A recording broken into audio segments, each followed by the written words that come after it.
শাহেক আমি মোহাম্মদ মনিরুজ্জামান, সৌদি প্রবাসী একজন রেমিটেন্স যোদ্ধা। আমরা যখন প্রবাসে যাই তখন আমাদের টাকার প্রয়োজন হয়, আমাদের লোন নিতে হয় এবং কি প্রবাস থেকে আসার পরেও আমাদের অনেক সময় টাকার প্রয়োজন হয়। ওই সময় আমরা দেখা গেছে যে প্রবাসী ব্যাংকে দ্বারস্থ হই। প্রবাসী ব্যাংক আমাদেরকে সামান্য টাকা লোন দেয়, তার বিনিময়ে ওনারা সুদ নিয়ে নেয়।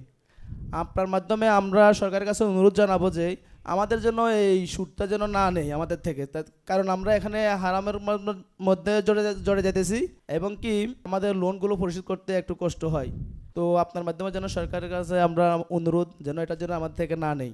মাশাআল্লাহ। বাকি ভাই আপনারা সবাইকে একমত ওনার দাবির সাথে? মাশাআল্লাহ, এটা যৌক্তিক একটা দাবি। ভাইয়ের কি নাম যেন? মনিরুজ্জামান। কোন জেলা থেকে আসছেন আপনি? ফেনী জেলা থেকে এসেছেন আর সৌদি আরবে প্রবাসে আছেন।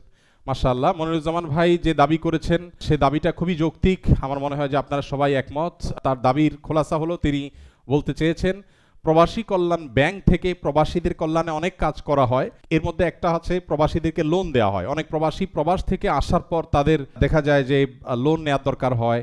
তো প্রবাসী কল্যাণ ব্যাংক যে লোন দিয়ে থাকে এই লোনের বিপরীতে যে সুদ নিয়ে থাকে, যদিও খুব অল্প সুদ তারা বলেন, কিন্তু হারাম তো আসলে অল্প হারাম, বেশিও হারাম। আর দ্বিতীয় কথা হলো যে প্রবাসী একজন রেমিটেন্স যোদ্ধা যিনি দেশের অর্থনীতির চাকাকে সচল করবার জন্য এত পরিশ্রম করলেন, এত অবদান রাখলেন, সেই লোকটার অন্তত লোন নেওয়ার ক্ষেত্রে সরকার সে বিপদে পড়লে লোন নিলে সরকারের এই প্রবাসী কল্যাণ মন্ত্রণালয় থেকে পরিচালিত প্রবাসী কল্যাণ ব্যাংক থেকে যেটুকু সুদ আছে এটা মওকুফ করে সুদমুক্ত লোন যদি দেওয়া হয় তাহলে প্রবাসীদের সুবিধা হয়। এটাই তো আপনাদের দাবি। আচ্ছা, ইনশাআল্লাহ আপনাদের মাধ্যমে আমরা চেষ্টা করব সরকারের সংশ্লিষ্ট মহলের কাছে দাবিটা পৌঁছে দেওয়ার। আমি গণমাধ্যম কর্মী মিডিয়ার ভাইদের কাছে অনুরোধ করব যে এই দাবিটা যেন তারা পৌঁছে দেয়। আজকের এই রেমিটেন্স যোদ্ধাদের গাইডলাইন কর্মশালা থেকে আমাদের সবাই আপনারা একমত না? মনিরুজ্জামান ভাইয়ের দাবির সাথে সবাই একমত। আপনাদের দাবি আমি প্রতিশ্রুতি দিচ্ছি, আমি তো আর সিদ্ধান্ত নেওয়ার মালিক না, সিদ্ধান্ত তো আসলে সরকার নেবে। আমি সরকারের সংশ্লিষ্ট কর্তৃপক্ষের কাছে ইনশাআল্লাহ পৌঁছে দিব আপনাদের দাবি।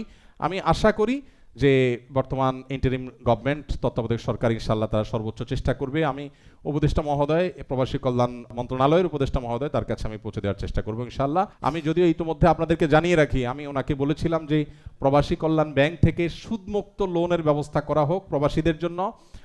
সেটা হতে পারে ইসলামিক উইং খোলার মাধ্যমে। তবে মনিরুজ্জামান ভাই যে দাবি করেছেন সেটা আরও বেশি যৌক্তিক, যে ইসলামিক উইং না খুলে বরং প্রবাসী কল্যাণ ব্যাংকের লোন সেকশনটা পুরাটাই প্রবাসীদের জন্য সুদমুক্ত করে দেওয়া উচিত। অতএব ইনশাআল্লাহ বিদিল্লাহ আমি আপনাদের তরফ থেকে দাবিটা আমি পৌঁছে দেওয়ার চেষ্টা করব। আর আপনারা দোয়া করতে থাকেন যেন আল্লাহ তাদেরকে তৌফিক দান করেন। ওনারা যদি এই কাজটা করেন একটা ঐতিহাসিক কাজ হবে ইনশাআল্লাহ বিদিল্লাহ।